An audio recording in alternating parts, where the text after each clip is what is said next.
పూరా లోకల్. అదే చంద్రబాబు నాయుడు ఆ రోజు ఏమన్నాడు, ఎకరం అమ్మితే తెలంగాణలో ఆంధ్రలో 10 ఎకరాలు వస్తుందని. ఇప్పుడు ఎందుకు 2 ఏళ్లలోనే ఎందుకు ఆగమైపోయింది తెలంగాణ? 2 ఏళ్లలోనే ఎందుకు రివర్స్ అయింది తెలంగాణ? పాలన చేతగాక దిక్కుమాలిన మాటలు, దిక్కుమాలిన అక్రమ కేసులు ఆగమాగం చేస్తే గిట్ల అయిపోతుంది.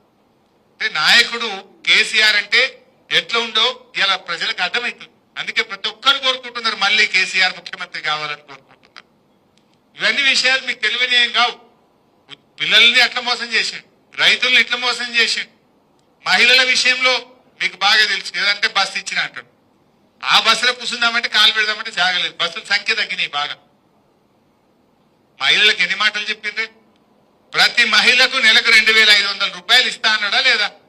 ఇప్పుడు 20 నెలలు అయింది. అంటే ఒక్కొక్క చెల్లెకు అక్కకు 50,000 రూపాయలు రేవంత్ రెడ్డి బాకీ పడ్డాడు. ఓటు అడగాలి ఎవడన్నా కాంగ్రెస్ వాడు పంచాయతీరాజ్ ఎలక్షన్లు అంటే 50,000 అని పెట్టినాకనే అడుగుమని చెప్పాలి కాదా? 20 నెలలు ఇంటూ 2,500 అంటే 50,000 బాకీ పడ్డాడు ఒక్కొక్కటి. అదే విధంగా మహిళలకు కేసీఆర్ 1,00,000 రూపాయలు ఇస్తుంటే మేము తులం బంగారం కలుపుతామన్నాడు. బంగారం 1,00,000 అవుతుంది. 1,00,000కు 1,00,000 2 లక్షలు ఇవ్వాలన్నా వద్దా? ఇచ్చిండా? తులం బంగారం పత్తా లేకుండా వీకింది. మూడవ ముచ్చట, ఆడపిల్లలకు స్కూటీ ఇస్తా అన్నాడు. వచ్చిందా? లేదు. 4వ ముచ్చట, దవాఖాన పోతే కేసీఆర్ కిట్ ఇచ్చి కడుపు నిండి అన్నం పెట్టి ఇంటికాడ దించాడు. ఉందా కిట్? ఇప్పుడు అది బంద్ అయిపోయింది. ఇట్లా ఏ విషయం చూసినా మహిళలకు వడ్డీ లేని రుణాల గురించి ఏదో బాగా మాట్లాడుతున్నారు. మీకు విషయం ఐడియా ఉండాలి. 1,00,000 కోట్ల వడ్డీ లేని రుణం ఇస్తా అన్నాడు. ఒక గ్రూప్ 20 లక్షలు అప్పు తెచ్చుకుందనుకో, 20 లక్షలకు వడ్డీ లేని రుణం ఇస్తున్నారా? ఇస్తలేదు. 5 లక్షలకే పరిమితం చేశారు. అది పాత ముచ్చిందేనే, కేసీఆర్ ఇచ్చిందేనే, కొత్తగా ఇచ్చేది.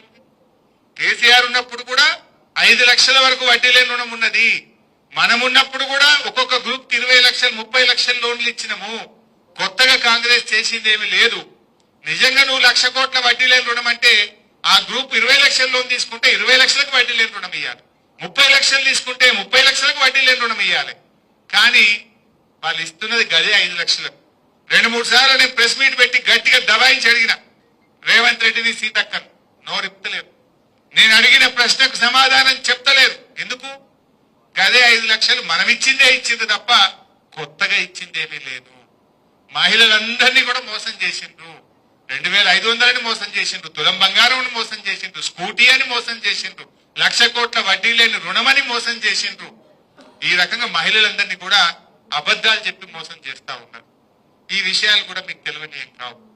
అంటే యువతకు మోసం, మహిళలకు మోసం, రైతులకు మోసం. ఏ వర్గం, ఒక పలాని వర్గానికి ఒక మంచి పని చేసినాం అనేది లేదు. ఇలా గజ్వేల్ ఉంది, కేసీఆర్ గారు ఉంటే ఎటు చూసినా పనే ఉంటుండే. ఇప్పుడు 20 నెలలు అయిందే, ఒక్క ఊర్లోనైనా 20 రూపాయల పని కనబట్టదా? ఒక బిల్డింగ్ కట్టిందో, ఒక స్కూల్ క్లాస్ రూమ్ కట్టిందా? ఒక క్లాస్ రూమ్ కట్టిందా? ఒక స్కూల్లో రూమ్, ఒక స్కూల్ కాంపౌండ్ వాళ్ళు కట్టిందా? ఓ మహిళా భవనం కట్టిందా? ఓ కులానికి భవనం కట్టిందా? యానన్న ఒక రోడ్ వేసింది. రోడ్ ఇడిచిపెట్టు, కేసీఆర్ పోసిన రోడ్డుకి ఏమైనా పొక్కబడితే ఇంత డాంబర్ పోసే దిక్కులేదు ఉన్నదా? ఈ రకమైన పరిస్థితి. అందులో మనం ప్రజలకు చెప్పాలి.